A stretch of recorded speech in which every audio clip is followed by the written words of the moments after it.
Sometimes, instead of a normal key, you may want the player to uncover a secret number that can be used to open a door or chest. To start, make the event that you're going to use as the door and set the graphic. Make sure to tick Direction Fix so that it won't change when the player interacts with it.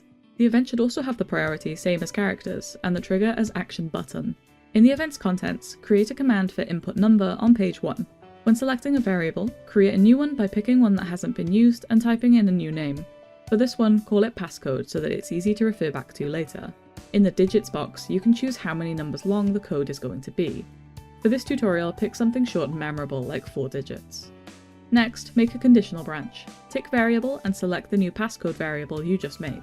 Make sure the symbol to the right is set to the equal symbol so that the number inputted needs to match exactly. Select constant and type in the number you want the passcode to be. You can tick create else branch here if you want to show some dialogue if the player puts in the wrong number. In the if branch, create a command for control self switch and set A to true. Then create a new page with a graphic of the door open. Change the priority to below characters so that it can be walked over.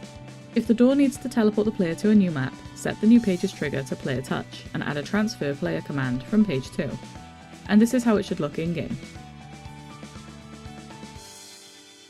Thanks for watching.